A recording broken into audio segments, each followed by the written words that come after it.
ಕಾವೇರಿ ವಿಚಾರದಲ್ಲಿ 3500 ಕ್ಯೂಸೆಕ್ಸ್ ನೀರು ಬಿಡಿ ಅಂತ ಈಗಾಗಲೇ ಕಾವೇರಿ ನದಿ ನೀರು ಪ್ರಾಧಿಕಾರ ತೀರ್ಪನ್ನು ಕೊಟ್ಟಿದೆ. ಇದಾದ ಬಳಿಕ ರಾಜ್ಯ ಸರ್ಕಾರ ಏನು ಮಾಡುತ್ತೆ ಅಂತ ಎಲ್ಲರೂ ಕೂಡ ಅಂದ್ಕೊಂಡಿದ್ರು. ಬಹುಶಃ ಈ ನೀರು ಬಿಡಲೇಬೇಕಂತ ಅನಿವಾರ್ಯತೆ ಇದೆ, ಬಿಡಬೇಕಾಗತ್ತೆ ಅಂತ. ಆದರೆ ತತ್ಕ್ಷಣಕ್ಕೆ ನೀರು ಬಿಡದೆ ರಾಜ್ಯ ಸರ್ಕಾರ ತಂದೆ ಅಂತ ಕಾರ್ಯತಂತ್ರವನ್ನು ಮಾಡ್ತಾ ಇದೆ. ಹಾಗಾದರೆ ಏನದು ಕಾರ್ಯತಂತ್ರ ಅಂತ ಕೇಳ್ಬೋದು. ಒಂದು ಕಡೆಗೆ ಡಿಪೆಂಡಬಲ್ ಆಗಿರುವಂಥ ಅಂದರೆ ಮಳೆ ನೀರಿರ್ಬೋದು, ಒಳಹರಿವು ಇರ್ಬೋದು, ಇದೆಲ್ಲದರ ಮೇಲೆ ರಾಜ್ಯ ಸರ್ಕಾರ ಅವಲಂಬಿತವಾಗಿದೆ. ಇದರ ಜೊತೆಗೆ ಕಾನೂನು ತಜ್ಞರ ಅಭಿಪ್ರಾಯ, ಸರ್ವಪಕ್ಷ ಸಭೆ, ಇದೆಲ್ಲವನ್ನು ಕೂಡ ರಾಜ್ಯ ಸರ್ಕಾರ ಮಾಡ್ತಾ ಇದೆ. ನೀರು ಬಿಡಬೇಕಾಗಿತ್ತು ರಾಜ್ಯ ಸರ್ಕಾರ, ಆದರೆ ಇದೆಲ್ಲವನ್ನು ಕೂಡ ಯಾಕೆ ಮಾಡ್ತಾ ಇದೆ? ಇದರ ಹಿಂದೆ ಇರುವಂಥ ಸ್ಟ್ರಾಟಜಿ ಏನು ನೋಡೋಣ ಬನ್ನಿ ಸ್ಟೋರಿಲಿ.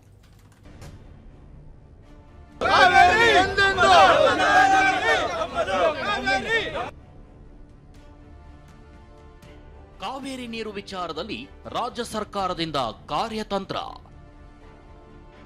100 ವರ್ಷದ ಇತಿಹಾಸದಲ್ಲಿ ಜುಲೈನಲ್ಲಿ ಇಲ್ಲಿವರೆಗೂ ರಿಲೀಸ್ ಮಾಡಿದ್ದು ಬರೀ 0.6 TMC ನೀರು ಮಾತ್ರ. ತಮಿಳುನಾಡಿಗೆ ನೀರು ಬಿಟ್ಟಿಲ್ಲ ಎಂದ ಸಿಎಂ ಡಿಕೆ ಶಿವಕುಮಾರ್. ನಾವು ಯಾವ ಡ್ಯಾಮ್ ಕೂಡ ನೀರನ್ನ ಬಿಟ್ಟಿಲ್ಲ, ಇದು ರೆಗ್ಯುಲರ್ ಫ್ಲೋ ಅಲ್ಲಿ ಹೋಗಿದೆ. ಭಾನುವಾರ ಬೆಳಗ್ಗೆ 11 ಗಂಟೆಗೆ ಡಿಕೆ ನೇತೃತ್ವದಲ್ಲಿ ಸರ್ವಪಕ್ಷ ಸಭೆ. ಮುಂದಕ್ಕೆ ಏನ್ ಮಾಡಬೇಕು ಅಂತ ಆಲ್ ಪಾರ್ಟಿ ಲೀಡರ್ಸ್ ನ ಮೀಟಿಂಗ್ ಕರೆದಿದ್ದೇನೆ. ಫಾರ್ಮರ್ ಚೀಫ್ ಮಿನಿಸ್ಟರ್ಸ್ ಮತ್ತು ಅಪೋಸಿಷನ್ ಲೀಡರ್ಸ್ ಅವ್ರ ವಿಶ್ವಾಸಕ್ಕೆ ತೆಗೆದುಕೊಳ್ಳದೆ ನಾನು ಯಾವ ತೀರ್ಮಾನನೂ ಮಾಡಿದ್ದೀನಿ. ತಮಿಳುನಾಡಿಗೆ ಸರ್ಕಾರ ನೀರು ಬಿಟ್ಟಿಲ್ಲ, ಯಾವುದೇ ಡ್ಯಾಂನಿಂದ ನೀರು ಬಿಟ್ಟಿಲ್ಲ, ರೆಗ್ಯುಲರ್ ಫ್ಲೋ ಹೋಗ್ತಿದೆ ಅಷ್ಟೇ. ಈ ಕ್ಷಣದವರೆಗೂ ಕಾವೇರಿ ನೀರು ವಿಚಾರದಲ್ಲಿ ಸರ್ಕಾರ ರಾಜ್ಯದ ಹಿತದೃಷ್ಟಿಯಿಂದ ತನ್ನ ಬದ್ಧತೆಯಲ್ಲಿ ಕಾಂಪ್ರಮೈಸ್ ಆಗಿಲ್ಲ. ನಿನ್ನೆ ನಡೆದ ಕಾವೇರಿ ಪ್ರಾಧಿಕಾರದ ಸಭೆಯಲ್ಲಿ ಕರ್ನಾಟಕ ಪರ ಪ್ರಬಲ ವಾದ ಮಂಡಿಸಿದ್ರೂ ಹಿನ್ನಡೆಯಾಗಿದೆ. ಹೀಗಾಗಿ ರಾಜ್ಯ ಸರ್ಕಾರ ಎಚ್ಚರಿಕೆ ಹೆಜ್ಜೆ ಇಡೋ ನಿಟ್ಟಿನಲ್ಲಿ ಕಾರ್ಯತಂತ್ರ ಮಾಡ್ತಿದೆ. ಸಿಎಂ ಡಿಕೆಶಿ ಅಂತೂ ಸಭೆ ಮೇಲೆ ಸಭೆಗಳನ್ನ ಮಾಡಿ ಅಧಿಕಾರಿಗಳಿಂದ, ಕಾನೂನು ತಜ್ಞರಿಂದ ಅಭಿಪ್ರಾಯ ಪಡ್ಕೊಳ್ತಿದ್ದಾರೆ.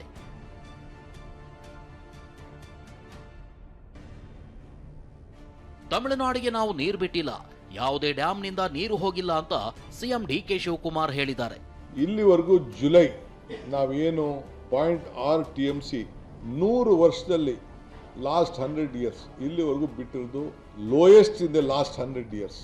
100 ವರ್ಷದ ಇತಿಹಾಸದಲ್ಲಿ ನಾವು ಜುಲೈನಲ್ಲಿ ಇಲ್ಲಿವರೆಗೂ ರಿಲೀಸ್ ಮಾಡಿದ್ದು ಬರೀ 0.6 TMC ನೀರು ಮಾತ್ರ. ಇದು ಬಹಳ ಲೋಯೆಸ್ಟ್. ಇದನ್ನ ನಿಮ್ಮ ಮಾಹಿತಿ ಕೂಡ ನಾನು ತಿಳಿಸ್ಬೇಕಾದ್ದು ನನ್ನ ಕರ್ತವ್ಯ ಕೂಡ ಇದೆ. ನಾವು ಯಾವ ಡ್ಯಾಮ್ ಕೂಡ ನೀರನ್ನು ಬಿಟ್ಟಿಲ್ಲ, ಇದು ರೆಗ್ಯುಲರ್ ಫ್ಲೋ ಅಲ್ಲಿ ಹೋಗಿದೆ. ಬೆಂಗಳೂರಲ್ಲಿ ಬಿಟ್ಟ ನೀರು, ಬೇರೆ ಕಡೆ ಮಧ್ಯದಲ್ಲಿ ಬಿಟ್ಟ ನೀರು ಅಲ್ಲಿ ಹೋಗಿ ತಲುಪಿದೆ. ಕಾವೇರಿ ವಿಚಾರದಲ್ಲಿ ಮುಂದಿನ ಕಾರ್ಯತಂತ್ರದ ಭಾಗವಾಗಿಯೇ ಇಂದು ಸಿಎಂ ಡಿಕೆಶಿ ಸಭೆ ಮಾಡಿದ್ರು. ಸಚಿವರು, ಹಿರಿಯ ಪೊಲೀಸ್ ಅಧಿಕಾರಿಗಳ ಜೊತೆ ಚರ್ಚೆ ಮಾಡಿದ್ರು. ವಿಧಾನಸೌಧದ ತಮ್ಮ ಕೊಠಡಿಯಲ್ಲಿ ನಡೆದ ಸಭೆಯಲ್ಲಿ ಡಿಸಿಎಂ ಡಾಕ್ಟರ್ ಜಿ ಪರಮೇಶ್ವರ್, ಜಲಸಂಪನ್ಮೂಲ ಸಚಿವ Ramalingareddy, AG Shashikiran Shetty, DG IGP Saleem, Bengaluru ನಗರ ಪೊಲೀಸ್ ಆಯುಕ್ತ ಸೀಮಂತ್ ಕುಮಾರ್ ಸಿಂಗ್ ಸೇರಿದಂತೆ ನೀರಾವರಿ ಇಲಾಖೆಯ ಅಧಿಕಾರಿಗಳು ಸಭೆಯಲ್ಲಿ ಭಾಗಿಯಾದರು. ಆಲ್ ಲೀಡರ್ಸ್, ಸಂಬಂಧಪಟ್ಟಂತ ಲೀಗಲ್ ಲೀಡರ್ಸ್ ಏನಿದ್ದಾರೆ ಮತ್ತು ನಮ್ಮ ಬ್ಯೂರೋಕ್ರಸಿ ಏನಿದೆ ಅವರ ಹತ್ರ ಎಲ್ಲ ಕೂಡ ಚರ್ಚೆ ಮಾಡಿದ್ದೇನೆ. ಆಮೇಲೆ ಮಾಡಿಬಿಟ್ಟು ಕೊನೆಗೆ ಆಲ್ ಪಾರ್ಟಿ ಮೀಟಿಂಗ್ ಅಲ್ಲಿ ಅವರ ಅಭಿಪ್ರಾಯನ ತಿಳಿಸಿ, ಲೀಗಲ್ ಅವರು ಏನು ಹೇಳ್ತಾರೆ ಅವರ ಅಭಿಪ್ರಾಯನ ಕೂಡ ತೆಗೆದುಕೊಂಡು ಆಮೇಲೆ ಮುಂದಕ್ಕೆ ಏನು ಮಾಡಬೇಕು ಅಂತ ತೀರ್ಮಾನ ಮಾಡೋದು ಅನ್ನೋದನ್ನ ನಾವು ತೀರ್ಮಾನವನ್ನು ಮಾಡಿದ್ದೇವೆ. ನಮಗೆ ಬಿಜೆಪಿಯ ಸೆಂಟ್ರಲ್ ಮಿನಿಸ್ಟರ್ ಕೂಡ ನಮಗೆ ಸಹಕಾರ ಕೊಟ್ಟಿದ್ದಾರೆ. ಆಲ್ ಸೆಂಟ್ರಲ್ ಯೂನಿಯನ್ ಮಿನಿಸ್ಟರ್ ಸಹಕಾರ ಕೊಟ್ಟಿದ್ದಾರೆ. MPsಗಳು ಸಹಕಾರ ಕೊಟ್ಟಿದ್ದಾರೆ. ಕೆಲವರು ಇಲ್ಲಿ ವಿರೋಧ ಮಾಡ್ತಾ ಇರ್ಬೋದು, ಪ್ರತಿಭಟನೆ ಮಾಡ್ತಾ ಇರ್ಬೋದು. ಅದಕ್ಕೆ ನಾನು ತಗರಾಲು ಮಾಡೋಕ್ಕೆ ನಾನು ಹೋಗುದಿಲ್ಲ, ಚರ್ಚೆ ಮಾಡೋಕ್ಕೆ ಹೋಗುದಿಲ್ಲ, ಅವರವರ ಹಕ್ಕು. ಬಟ್ ರಾಜ್ಯದ ಹಿತವನ್ನು ಕೂಡ ಕಾಪಾಡ್ತಾರೆ ಅಂತೇಳಿ ನಾನು ಭಾವಿಸ್ಕೊಂಡಿದ್ದೇನೆ.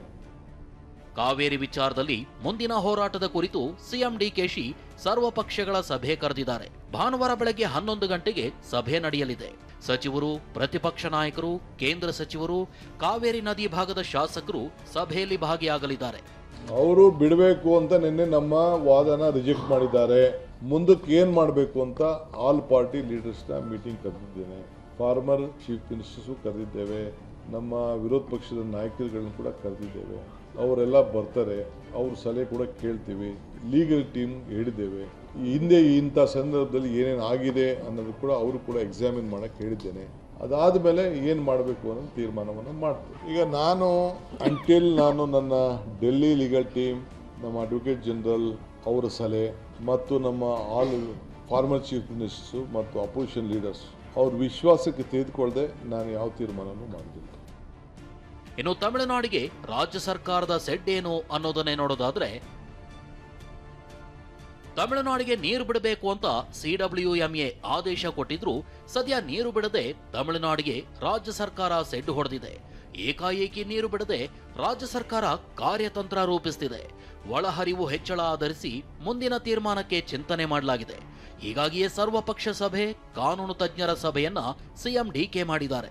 ಆದೇಶ ಬಂದಾಗಿದೆ, ಪ್ರಾಧಿಕಾರ ಆದೇಶ ಕೊಟ್ಟರು ರಾಜ್ಯ ಸರ್ಕಾರ ತತ್ಕ್ಷಣಕ್ಕೆ ಆಕ್ಷನ್ ಮಾಡ್ತಾ ಇಲ್ಲ. ಯಾಕೆ ರಾಜ್ಯ ಸರ್ಕಾರದ ಭಾಗ ಒಂದು ಕಡೆಗೆ ಆದರೆ ರೈತರ ಹಿತದೃಷ್ಟಿಯನ್ನು ಇಟ್ಕೊಂಡು ಜೊತೆಗೆ ರೈತರಿಗೆ ಆಗಬೇಕಾದಂಥ ಕೆಲಸಗಳೇನಿದೆ, ಪ್ರಮುಖವಾಗಿ ಕಾವೇರಿ ಕೊಳದಲ್ಲಿ ಸಾಕಷ್ಟು ನೀರಿನ ಸಂಗ್ರಹ ಇನ್ನೂ ಕೂಡ ಆಗಿಲ್ಲ. ಹೀಗಾಗಿ ಈಗ ಏಕಾಏಕಿ ತಮಿಳುನಾಡಿಗೆ ನೀರು ಕೊಟ್ಟರೆ ಸಹಜವಾಗಿ ಅದರಿಂದ ಸಾಕಷ್ಟು ಸಮಸ್ಯೆ ಆಗುತ್ತೆ. ಜೊತೆಗೆ ರಾಜ್ಯದ ಅನೇಕ ರೈತಾಪಿ ವರ್ಗಕ್ಕೆ ಕಾವೇರಿ ಕೊಳದ ಜನರಿಗೂ ಕೂಡ ಸಾಕಷ್ಟು ಕಷ್ಟವಾಗುವಂಥ ಸಾಧ್ಯತೆ ಇರುತ್ತೆ. ಈ ಕಾರಣಕ್ಕೋಸ್ಕರ ರಾಜ್ಯ ಸರ್ಕಾರ ಈಗ ತಮಿಳುನಾಡಿಗೆ ಒಂದು ಸೆಡ್ಡನ್ನು ಕೊಡ್ತಾ ಇದೆ. ಏನದು ಸೆಡ್ಡು ಅಥವಾ ಏನದು ಕಾರ್ಯತಂತ್ರದ ಭಾಗ ಅಂದರೆ ಏಕಾಏಕಿ ಆದೇಶ ಕೊಟ್ಟ ಮಾತ್ರಕ್ಕೆ ನೀರನ್ನು ಬಿಡುಗಡೆ ಮಾಡ್ತಾ ಇಲ್ಲ. ಇನ್ನು ತಮಿಳುನಾಡಿಗೆ 15 ದಿನ ನಿತ್ಯ 3500 ಕ್ಯೂಸೆಕ್ ನೀರನ್ನ ಬಿಡಬೇಕು ಅಂತ ಆದೇಶ ಕೊಡಲಾಗಿದೆ. ಆದರೆ ರಾಜ್ಯ ಸರ್ಕಾರಕ್ಕೆ ಸಣ್ಣದೊಂದು ಆಶಾಭಾವನೆ ಏನು ಅಂದ್ರೆ, ಒಟ್ಟು ಒಳಹರಿವು 7500 ಕ್ಯೂಸೆಕ್ ಆಗಿದೆ. ದಿನದಿಂದ ದಿನಕ್ಕೆ ಕಾವೇರಿ ಕೊಳ್ಳದಲ್ಲಿ ಒಳಹರಿವು ಹೆಚ್ಚಳವಾಗ್ತಿದೆ. ನಿತ್ಯವೂ ನೀರಿನ ಒಳಹರಿವಿನ ಬಗ್ಗೆ ನಿರಂತರ ಮಾಹಿತಿ ಸಂಗ್ರಹ ಮಾಡಲಾಗ್ತಿದೆ. ಪ್ರತಿನಿತ್ಯ ಕಳೆದ 4 ದಿನಗಳಿಂದ ಈ ಕಾವೇರಿ ಕೊಳ್ಳದ ಡ್ಯಾಮ್ಗಳಲ್ಲಿ ಸುಮಾರು 7500 ಕ್ಯೂಸೆಕ್ಸ್ ನೀರು ಒಳಹರಿವು ಬರ್ತಾ ಇದೆ. ಅಂದರೆ ಡ್ಯಾಮ್ಗಳಿಗೆ 7500 ಕ್ಯೂಸೆಕ್ಸ್ ಅಷ್ಟು ನೀರಿಗೆ ಒಳಹರಿವು ಬರ್ತಾ ಇದೆ. ಈಗ ರಾಜ್ಯ ಸರ್ಕಾರ ಬಿಡಬೇಕಾಗಿರುವಂಥದ್ದು 3500. ಪ್ರತಿನಿತ್ಯ 7500 ಕ್ಯೂಸೆಕ್ಸ್ ನೀರು ಆ್ಯಡಪ್ ಆದರೆ 3500 ಕ್ಯೂಸೆಕ್ಸನ್ನು ನಾವು ಬಿಡಬೇಕಾಗತ್ತೆ. ಅಲ್ಲಿಗೆ ಬಾಕಿ ಇರುವಂತಂದ್ರೆ ಹಾಲಿ ಇರುವ ನೀರನ್ನು ಖರ್ಚು ಮಾಡದೆ ಒಳಹರಿವು ಬರ್ತಾ ಇರುವಂಥ ಆ ನೀರನ್ನು ಸಂಗ್ರಹ ಮಾಡಿ ಅದರಿಂದ ಅದಾದ ನಂತರ ಸಂಗ್ರಹ ಹೆಚ್ಚಾದ ಬಳಿಕ ನೀರು ಬಿಡೋದಕ್ಕೆ ಸರ್ಕಾರ ಚಿಂತನೆ ಮಾಡ್ತಾ ಇದೆ. ನಾವು ನೀರು ಬಿಟ್ಟು ಸರ್ವಪಕ್ಷಗಳ ಸಭೆ ಕರೆಯೋಕ್ಕಾಗುತ್ತಾ? ಸಭೆಯಲ್ಲಿ ಮುಂದಿನ ನಿರ್ಧಾರ ಆಗುತ್ತೆ ಅಂತ ಜಲಸಂಪನ್ಮೂಲ ಸಚಿವ ರಾಮಲಿಂಗಾರೆಡ್ಡಿ ಹೇಳಿದ್ರು. ಈಗ ವಿಪಕ್ಷಗಳನ್ನ ನಾವು ನೀರು ಬಿಟ್ಬಿಟ್ಟು ವಿಪಕ್ಷಗಳನ್ನ ಕರೆಯೋಕ್ಕಾಗತ್ತಾ? ವಿಪಕ್ಷಗಳನ್ನ ಕರೆದು ಅವರ ಅಭಿಪ್ರಾಯ ತಗೊಂಡು ಏನು ಮಾಡಬೇಕು ಅಂತ ಕರೀತಿರೋ ಉದ್ದೇಶನೇ ಅದು. ಸಿಎಂ ಕುರ್ಚಿ ಹೋದ್ರೂ ಪರವಾಗಿಲ್ಲ, ಕಾವೇರಿ ನೀರು ಬಿಡೋದಿಲ್ಲ ಅಂತ ಘೋಷಿಸಿ ಅಂತ DKಶಿಗೆ ಬಿಜೆಪಿ ರಾಜ್ಯಾಧ್ಯಕ್ಷ BY ವಿಜಯೇಂದ್ರ ಸವಾಲು ಹಾಕಿದ್ರು. ಘೋಷಣೆ ನಡೆಯುತ್ತೆ ನನ್ನ ಮುಖ್ಯಮಂತ್ರಿಗಳೇ, ನನ್ನ ಮುಖ್ಯಮಂತ್ರಿ ಕುರ್ಚಿ ಹೋದ್ರೂ ಪರವಾಗಿಲ್ಲ, ಯಾವುದೇ ಕಾರಣಕ್ಕೂ ಕಾವೇರಿ ಕೊಳ್ಳದ ರೈತರಿಗೆ ಅನ್ಯಾಯ ಮಾಡೋದಕ್ಕೆ ಬರೋದಿಲ್ಲ, ತಮಿಳುನಾಡಿಗೆ ನೀರನ್ನು ಹರಿಸೋದಿಲ್ಲ ಅನ್ನೋದನ್ನ ಘೋಷಣೆ ಮಾಡಿ ಆಮೇಲೆ ನಾವೆಲ್ಲ ಕೂಡ ಸರ್ವಪಕ್ಷ ಸಭೆಗೆ ಬರ್ತೇವೆ. ಅಲ್ಲಿ ಸರ್ವಪಕ್ಷ ಸಭೆ ಬರೋದಕ್ಕೆ ಸಾಧ್ಯ ಇಲ್ಲ. CWMA ಆದೇಶದ ವಿರುದ್ಧ ಸುಪ್ರೀಂ ಕೋರ್ಟ್ಗೆ ಮೇಲ್ಮನವಿ ಸಲ್ಲಿಸೋ ಹಕ್ಕು ಕರ್ನಾಟಕಕ್ಕಿದೆ. ಇನ್ನೊಂದೆಡೆ CWMA ಆದೇಶವನ್ನ ಕರ್ನಾಟಕ ಪಾಲಿಸದೇ ಇದ್ರೆ ತಮಿಳುನಾಡು ಸರ್ಕಾರ ಸುಪ್ರೀಂ ಕೋರ್ಟ್ ಮೆಟ್ಲೇರಬಹುದು. ಪ್ರಮೋದ್ ಜೊತೆ ಹರೀಶ್, TV9 ಬೆಂಗಳೂರು.